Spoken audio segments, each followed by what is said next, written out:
Good evening. Good evening. Good evening. I hope I audible. Yep, I can hear you. Fine, just fine. Yeah. Welcome, Professor, to and welcome everyone to joining us in Facebook and YouTube Live. This is Rudranaran Das.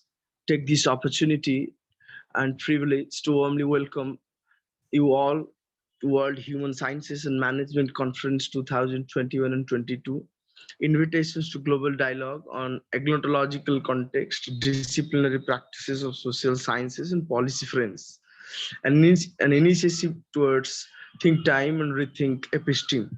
Distinguished partakers, it's a glorious moment to extend my warm wishes on behalf of Center for Adivasi Research and Development. Uh, as you know, this international conference is built with an intent of active and interactive learning and discussion, organized by Center for Adivasi Research and Development in collaboration with Indian Institute of Management, Sambalpur, Central University of Odisha, Koraput, and Ravenshaw University, Cuttack. On behalf of Center for Adivasi Research and Development, I want to convey my heartfelt gratitude to our patrons, Professor Sanjay Kumar Nayak, Vice Chancellor, Ravenshaw University, Professor Mahadev Joyswal, Director, Indian Institute of Management, and Professor Sarat Kumar Palita, Vice Chancellor, Central University of Odisha. The convener of this largest virtual conference are eminent Indian historian, Professor Chandi Prasad Nanda, and eminent policy activist, writer, and philanthropist, Mr. Charudat Panigrahi. Ladies and gentlemen, uh, the main outcome of this conference is to come up with the national and international framework for the education system in future. And the crux of this conference will be the use of digital technologies such as artificial intelligence, augmented reality, and virtual reality that is being increasingly adopted after the outbreak of COVID pandemic. We hope this conference will help students, faculties, researchers, and the common man to expand their mental horizon to help the education system and adopt the best in future. Dear friends, uh, our Center for Adivasi Research and Development is a leading research oriented institution promoting ethnographic, empirical, and evidence-based research by engaging and addressing the challenges that 21st century globe is facing today. The prime agenda of this institution is to come up with potential policy solutions for social change while believing in the idea of debate, dialogue, and discussion, expertise, experiencing, and education. Our institution focused on marginalized communities and work for their livelihood to protect the nature, culture, language, and identity in particular. So it gives me tremendous contentment to introduce the most esteemed personality of today's symposia is none other than Professor Dr. Mitchell G. Brizek. Professor Brizek has served over 23 years in higher education and has held faculty and administrative positions for such institutions like Baltimore International College, University of Maryland, Eastern Shore, University of Massachusetts, the University of South Carolina, uh, A.C. State University, and Lander University. Dr. Brizek has also been a director or dean at Baltimore International College, Universities System of Maryland, University of South Carolina, A.C. State, and Lander. Also, Dr. Brizek has published over 36 referred articles in his field, along with 2 books involving corporate entrepreneurship. Dr. Brizek has presented at numerous academic conferences and sites on several editorial boards for various academic journals. Dr. Brizek has also been interviewed by several media outlets which includes NPR Radio, United States of America Today, in New York, and the Wall Street Journal. Dr. Brizek possesses extensive administrative experience in the higher education involving regional and national institutions at multi-campus and national uh, uh, online levels. Dr. Brizek also has extensive experience in developing programs and administrating multidisciplinary programs dealing with the adult, non-traditional, and military learners in relations to assessment, placement, retention, and graduation efforts. Dr. Brizek earned his PhD in business from Virginia Tech, a master of hotel uh, a master of hotel restaurant and tourism administration and a bachelor of science degree from the University of South Carolina. Welcome, Professor Brizek, to World Human Sciences and Management Conference. Our audiences are also welcoming you from their side. They are very much anxious and messaging in social media to listen you very and excited for listening you. And your topic is suggested by you is the independent restaurant operator perspectives in the wake of COVID pandemic, which will definitely be an eye-opening topic and session for all of us. With this note, I would like to stop here and invite Dr. Brizek to initiate his talk. Over to you, sir. Okay, thank you very much. I appreciate the introduction and welcome.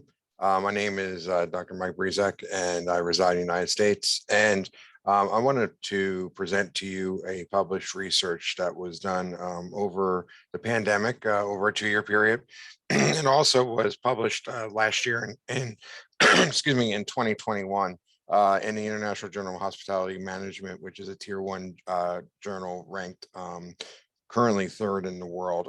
So it did have carried some weight, and also at the end of my presentation, I'll talk about not only the proliferation of the study and how it added to the contextual understanding of the state of operations during the pandemic, but also I'll add a little post commentary to talk about where we are post pandemic in a lot of different areas globally, and some economic foresight into what we're looking at today. So I have a brief overview to talk about, and then I will conclude with some post comments with the pandemic as well.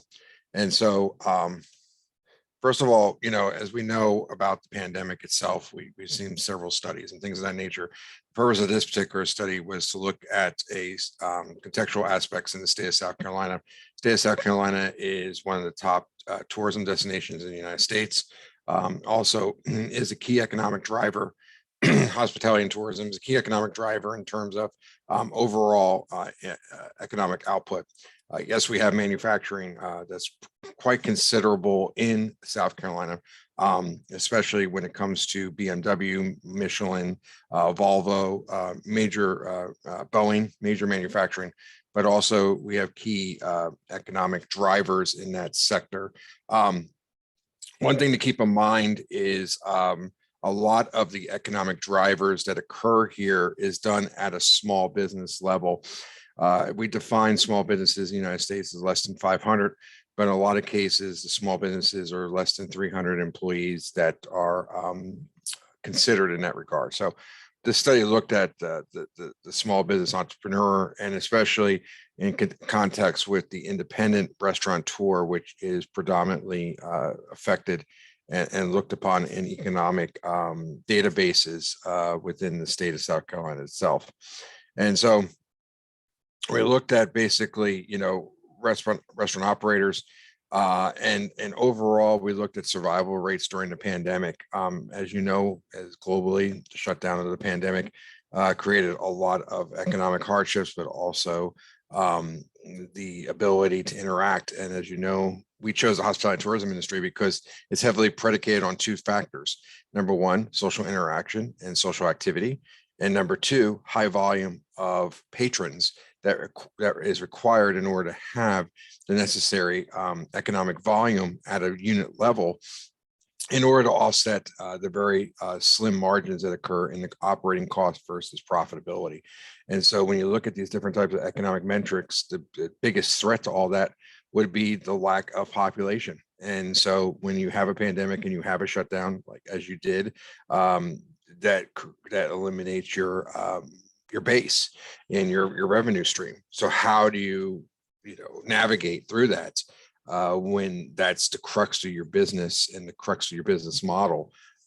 So that's the reason why we chose that as a domain, because of the interesting and the predictive factors that are required in order to produce in this particular sector.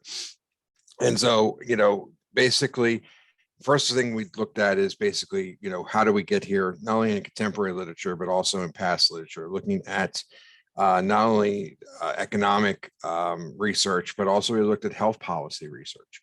We haven't had a global pandemic in over 100 years with the Spanish flu, but we have had pockets of health disparities that created economic hardships or economic challenges. And so we looked at that. We also looked at the origin of the COVID-19 virus as it relates to different other types of variants and viruses leading up to that point, and basically the historical perspective of how we got to where we got to in 2019, 2020. And so we looked at that part, and then we looked at overall, like I said, economic factors that contribute to the overall health of this particular type of sector itself. And then we looked at how we want to navigate. So some of the things we looked at basically, and when I say we, I failed to mention that I was the primary author, but I also had two colleagues from the College of Charleston in Charleston, South Carolina, Professor Robert Frash, full professor, and Associate Professor Brumby McLeod, who's also department chair. So this was a group effort that we looked at this study itself. So basically, we looked at some of these particular type of research questions to address. I'm not going to go through all of them for the purpose of the presentation. The publication is readily available online through Elsevier. And so if you go to the journal, International Journal of Hospitality Management, and you go to the Elsevier site, it's a PDF format. It's readable for that audience. But some of the key factors we looked at in research questions to address, and we did this through some pre-interviewing itself, but how the perception was of government interference, it's still always a challenge. But how does that help as far as the balance between welfare of society versus your economic livelihood and your ability to maintain your own lifestyle? And so we want to be interested in that particular type of societal balance and societal needs as a community of people versus overall economic and individual health in that regard, economic health in that regard. We also want to look at just general strategy and outlook. How long can you maintain viability during the pandemic and during the shutdown? But also, what would create what we call triggers or factors or levers that would create insolvency, if different factors continue to persist, and both operationally and financially. So we really looked at some of those key topics or areas with that. And so this was a mixed method study. Basically, it was done with qualitative interviews. And also we did it with a basic Likert survey to, investigate the different types of individuals that were involved. And so the mixed method worked best because it was based on, extracting overall perceptions, ideas, and also concerns from the different affected parties. We also used the interview comments as rich context to add clarity and further commentary to further explain or elaborate on the research questions that were provided in the study itself. And so we were able to get the sample review in our particular region through our relationship with regional chambers of commerce, convention visitors bureaus, associations, tourism boards, and also through the Small Business Development Center in the state. They were able, besides our own sample convenience contacts through our universities and colleges, we were also able to get different regional, because regional aspects were important because we have very distinct different centers around the state. We had the coastal areas, we had the mountain areas, we had the Midlands areas, which is considered business commerce sectors. So we want to get a diverse perspective from different tourism-based, industry-based areas. And so the different types of associations helped with us to get that type of area. So we did a qualitative interview with 12 semi-structured interviews. And then we also did a post survey interviews that were basically further interviews to get further context off of the results that we received from the surveys and data, and also from the comments that were received from there. So the semi-structured aspect was first started with a survey deployment, looking at overall ranking of perceptions and values of challenges that are being presented in front of them. And then the qualitative interviews were able to further explain what some of that data was that we looked at that was extracted post interview process or post survey process. And so the results of this, and like I said, this is in the published study through Elsevier, so I'm not going to elaborate too much on this. But as you can see, some of the just demographic data, excuse me, majority of people were still open for operations during this time. But the striking difference was the number of employees that were normally able to be hired, the scaling back of the operations itself, and also the mode or modality of, excuse me, of the service aspects. Of course, during the pandemic, you could not have, you would have to have social distancing, you could not have any type of interaction. So the purpose of dining areas or common areas had to be eliminated. So a lot of operations had to adjust naturally, of course. Most of those never had to do that. So they had to quickly switch over services provided in order to stay viable for their particular operation. I'll go a little bit further in that as we go along. And then just overall delineators was basically if restrictions remained in place or continued, operational guidelines were left in place where it wouldn't allow them to perform their normal business.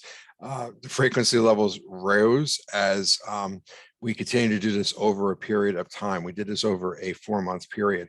And so what was very interesting about the study, just looking at the data and overall perceptions, was optimism declined as the pandemic continued. So some of the early respondents that we had felt that they were able to maintain or sustain, or were able to continue on if different restrictions or if the pandemic persisted. As the pandemic continued to move forward, we saw the data and the numbers continue to decrease, which is natural human behavior. But it was interesting to see during a snapshot in time and in real time during the study, how overall perceptions, optimism, and increased renewal for maintaining their small businesses were waning during that time. So that was very interesting to see as well. The other thing we want to look at in the study is what type of financial options are you looking at? And I understand this is US centric as far as the study is concerned and not necessarily global nature. But as you are aware of, in the EU and Asia and other sectors, there were financial assistance packages or government assistance packages offered. And so this is particularly germane to the United States. However, it was interesting to look at what businesses were looking at as far as what we call PPP, which was pandemic recovery grants, and also small loans, some with interest or non-interest, or other types of government types of assistance, which, if you're familiar with the United States, is sometimes difficult for a small business owner or operator. But during the pandemic time, emergency aid was offered. And so individuals looked for those types of assistance. The other thing that we looked to measure was social, cultural, and political challenges or options. And so, lifting travel restrictions and what would help or assist, especially in the tourism-based areas, as far as increased development and growth and economic recovery. but also what would be levers or infusion of activities that would give them the greatest impact for the ability for overall economic recovery. So not only just the social distancing practices, but also the ability for increased travel, commerce in their particular region, and also the ability to get consumer confidence back. That was one of the key factors, because it's not just the ability to be quote unquote open for business and have restrictions lifted, but also to have the consumer confidence to go back to socially engage, to engage in society, and also most importantly, to participate in any economic activity as a consumer back into the fray itself. So that was very important to look at. So, basically in addressing our research questions that were presented, and I'm just going to summarize these areas. What they said was, and this was a no-brainer, was, majority, 3/4 of the population said that their operations would not remain fiscally viable if, this prolonged past, a year. A lot of them were using loans or reduced augmented operations in order to stay afloat, quote unquote. And if the guidelines continued over a year period, they were most likely to close. And we saw a lot of that, not only just independent operators, but major chain operations or organizations, that as the pandemic continued, there was a scaling back of operations, either through unit closures or a restructuring of the operations itself. And so, the perception started to guide into the reality as the pandemic progressed. Looking back on this now, this study was done in real time, but looking back on it, we saw that to occur. A lot of the frequency level increased dramatically as they said the pandemic would persist. So, and you saw this in the EU, you saw this, I saw this in the UK, and we saw this in the United States, the political debate of lifting restrictions to get people, quote unquote, back to work, and also economic activity continued to be a back and forth between policyholders and society. And and people, were trying to protect public health and to allow for it, but also be mindful of livelihood of the society as far as, the ability to survive economically. And so these perceptions of small business operators were still pretty prominent in not only that, but also with the ability to interact and have societal growth, community growth economically. That was always a challenge there too. We looked at servicing. And so what was very interesting about that was, some of these operators had to change the way they did business, adapt and adjust. Some of these individuals have had the same business model for over 20 years. And because of the pandemic, and social distancing guidelines, they could not operate at that fashion. That's one of the reasons why we looked at this particular sector, because of the unique nuance and nature of how the services are being provided. It's predicated upon social interaction and volume, close together. And so it was very interesting to see how they got creative. And we did that through the survey, but also through the qualitative aspect, not only just in to-go areas, but delivery areas. One individual created a food truck business, never thought about doing a food truck remote type of operation until his physical operation could no longer be viable because it was shut down. And so these types of thinking outside the box, strategic, adaptive, and adjustment areas due to forces driving change in the general remote environment that affects the way that you have to operate, that is not in your control. It was very interesting to see that in real time and look at how people were being entrepreneurial and creative in the ways to sustain their livelihood and sustain the businesses that they had going for them. Another one that we looked at, what was your overall feeling towards government regulations? And how it affected your business. Surprisingly, during the time of this study, a lot of small business owners, operators were very favorable towards the current restrictions. And what I mean by that was they agreed with the underlining notion that is to protect public health and public safety and well-being. We're dealing with something we haven't dealt with in over 100 years in a global pandemic. We're dealing with life and death situations. We're dealing with the unpredictability and variability of people being affected and what those results would be health-wise.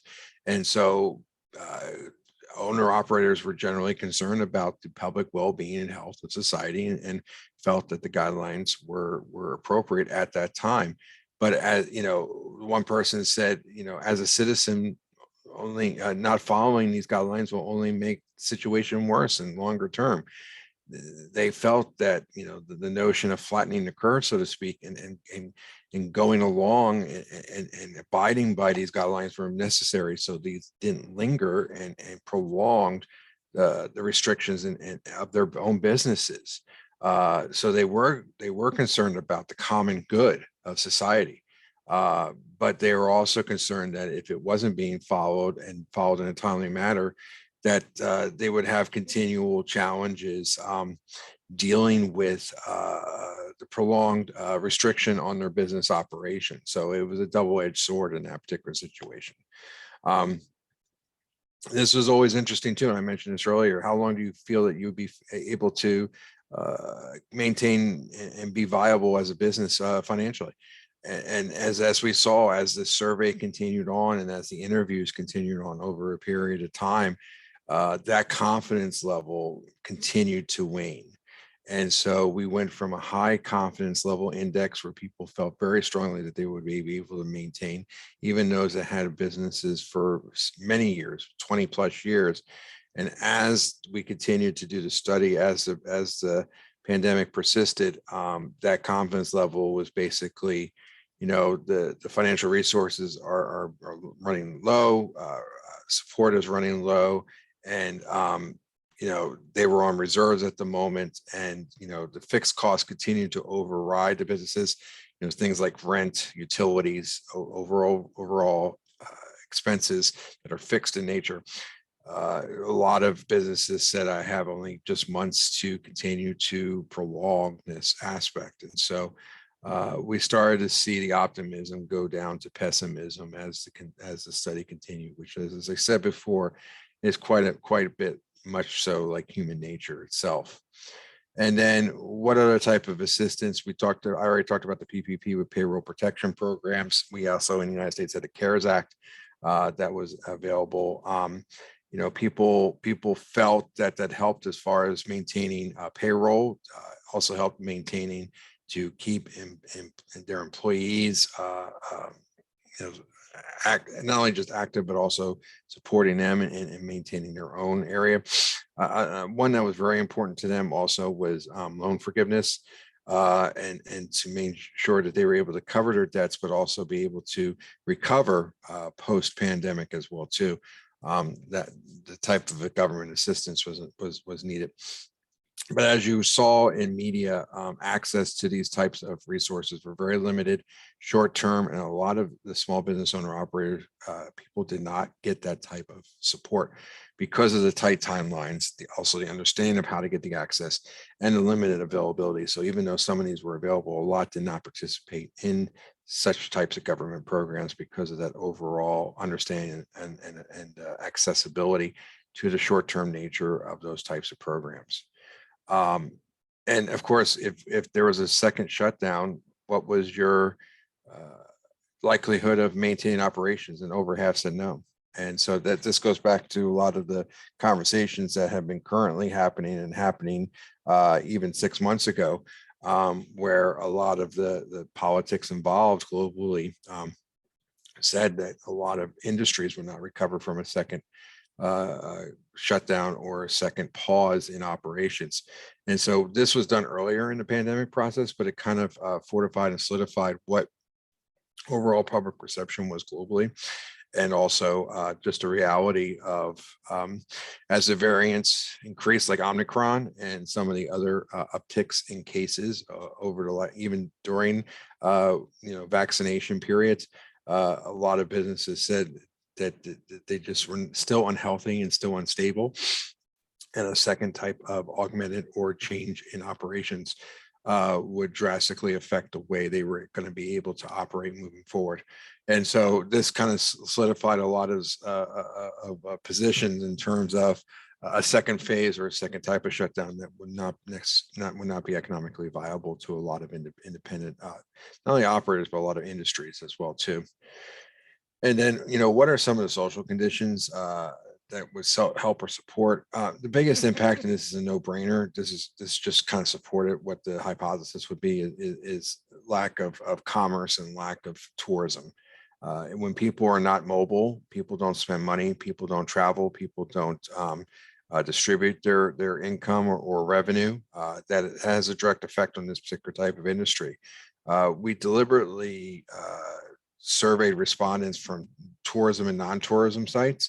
And so what we found was a strong relationship. I don't want to say correlation because that's not statistically accurate for this particular study.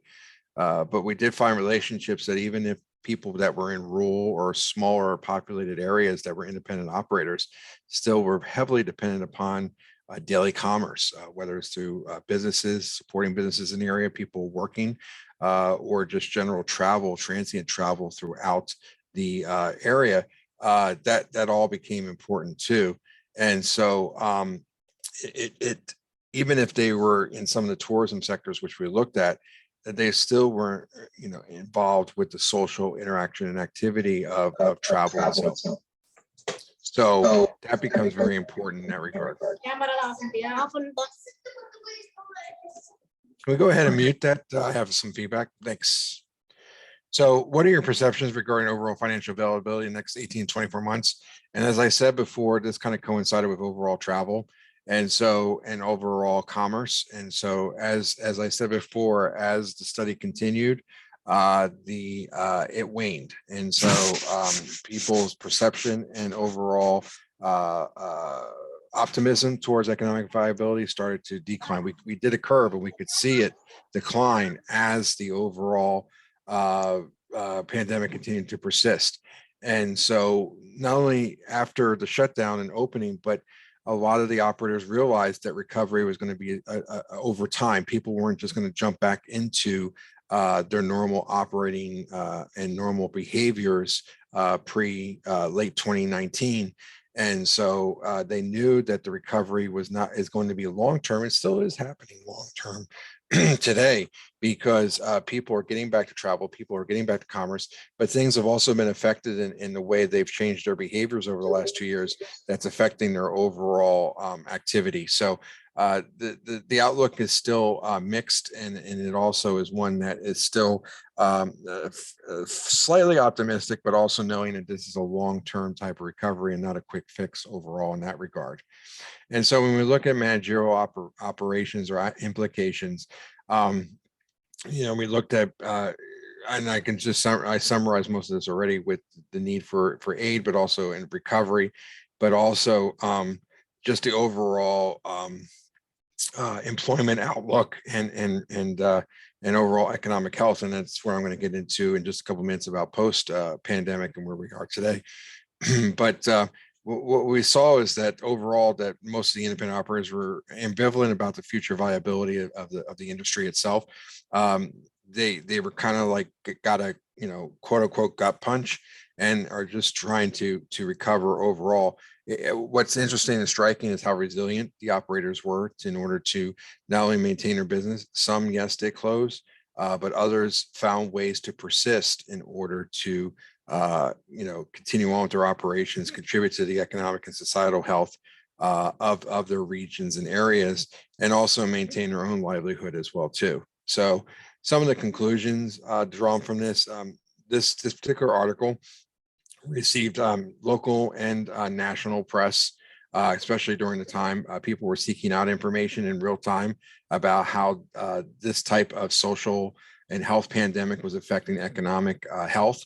And so some of the examples of this, was in local newspapers such as the Charleston Post and Courier, Greenville News, but also it made national news in the United States in U.S.A. Today, and looking at understanding implications of the societal and also economic impact of the pandemic. And with that also, as a conclusion, I would just say that post-pandemic, we're seeing a lot of these still effects occur, not just in the restaurant, hospitality, tourism sector, but also in general global commerce. And so we've had shifts in supply chain, as you're well aware of. We've had shifts in overall new demand by consumers versus available supply in many key areas and key sectors, especially in the oil and gas industry, but also in a lot of the consumer goods. We have a shifting of, for the first time in generations, how people work. Change of work has occurred since the pandemic, and how people work remotely versus hybrid versus on ground. This had a great effect on the hospitality and tourism industry, because people, either because of their social conscience and ambivalence towards working or interacting socially, but also maybe a change in work patterns, finding employment and employing people in this sector has been very difficult post-pandemic.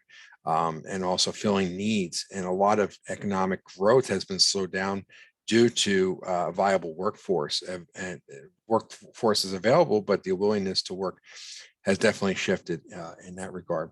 And then, of course, post-pandemic, a big one is when you have a major global shutdown, you have a recovery, you have a shift, and then you also have government infusion, of capital and of other resources.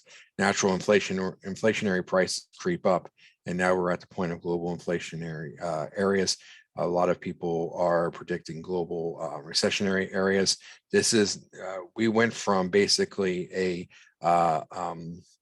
recovery and a counterbalance to maintain the overall economic health, to now a recessionary practice, and this recessionary occurrence is continuing to escalate, and it's just a matter of time, not just in this sector, but in all sectors, that that will be in probably a deep recession at this point moving forward and into 2023. The deep recession not only will include continued inflationary increases in prices, but this will also catapult into a reduction in workforce. And so we are looking at key economic indicators and seeing that, and we're already starting to see this, that businesses are recalculating and recalibrating in many sectors, which includes a reduction in workforce that will only exacerbate and continue to excel the recessionary aspects of a reduced workforce. And as a result, this will also have an effect on disposable income, which affects this particular industry that I talked about, other forms of leisure type of activities, and then also future business investments and structure moving forward. So unfortunately, the remnants of the pandemic, and there's still going to be subvariants that continue on. If you continue to read the literature in current areas, that those are continuing to be going to be the lifestyle for many years moving forward, maybe for our lifetime. So the adapt and adjustment of not only society but businesses towards the reaction of the health of different forms of variants will be the case. But we're going to go into a deep economic recovery in the next several years, and so the global hyper growth and speed that we did that prior to 2019 is going to have a major correction, which it already has, and then also just changes in the financial and economic structures globally for a couple of years moving forward, until we kind of have another type of positive correction. So sorry for the bad news and for the down type of information, but that's sometimes the underbelly of economic and business itself to discuss in an academic setting. But these are just this is just a natural type of effect of what a tsunami wave looks like, after a major catastrophic event like we just had over the last 2.5, 3 years, and what that leads to as far as overall business and economic growth and health. And so that is my presentation, and I'll open up to any type of questions that anybody has at this point, or any other further commentary, either related to the study or pre or post-pandemic areas. Are there any questions or comments? Wonderful. Thank you, Professor Brizek, for the wonderful session you deliberated. of your presentation. Uh, Professor Brizek, my question is, uh, particularly in terms of the Indian circumstances, Mhm. when I see there are two consecutive years of COVID pandemic is going on, and here the small businessmen and restaurants owners, Mhm. and in spite of all the kind of hospitality service in our state or country, is also um, following very much kind of problems towards and the number of people are losing their jobs, and Mhm. and is also and also what are the situation in United States they followed, what kind of numbers of job loss and all kind of the financial problems arrived to basically the poor peoples and marginalized people, those are working in small restaurants and also in several kind of hotels and restaurants. How you um, see all these financial problems what they suffered for? Sure. It's interesting because, um, during the pandemic and just, towards the post-pandemic in terms of lessening of restrictions and opening up of businesses, a lot of people were able and viable to be employed, but chose not to. And so this sector in particular, especially in the United States, the growth was stymied because of a lack of available and willing employment. There was employment available, but individuals either chose not to or did not participate in that. And so some businesses even closed post-pandemic because of not having viable workforce, which is very interesting because unemployment levels were low, and there was some viable workforce available, but people chose not to, as I said before. Now that we have an economic slowdown, we have a couple of factors that are occurring. People are returning back to work. People find a need because of inflationary costs that they need to return back to work. Some of the early retirees that occurred during the pandemic are returning back to work because of inflationary costs. And now employment reductions or available employment is lessening because people are returning back, and then also economic slowdown. So now we have a counter-cyclical effect where there are people that are willing to work, but now there's less jobs available. And that happened pretty rapidly over a 12-month period, which is very, very interesting to see that. So it went back and forth in that regard, which was quite interesting. Our in the United States, one of our hypotheses, and there's been studies, social studies that are looking at this, is, when businesses started to reopen and started to, look for employment of the job sector, and people were not filling those jobs. Well, why is that? People need to work, people need to sustain themselves. But what we were finding was during the pandemic, people started to adjust their lifestyle. Their discretionary income decreased because they weren't, traveling or going out as much. Entertainment costs decreased. You know this from different types of entertainment sectors.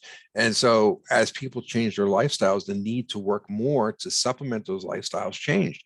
And so when the pandemic, the restrictions were lifting, people were already living in an augmented or changed, adjusted lifestyle. People didn't find a need to work a second or third part-time job or an extra job. A lot of those jobs are filled in the hospitality and tourism sector by part-time partial workers.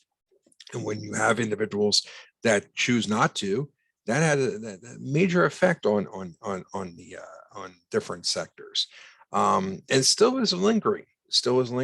Even with the economic downturn, there's still a need in employment for several key sectors. If you look at the media recently, the airline industry globally, and especially in the United States, are having major problems with cancellation of flights because of lack of viable labor, not just in the airplanes themselves and servicing the airplanes, but also on the ground in the airports. The airline industry is a heavily regulated industry in the United States, and so employees can only work a set amount of time during a continual time period. Pilots, airline stewardesses, and airline assistants, and also air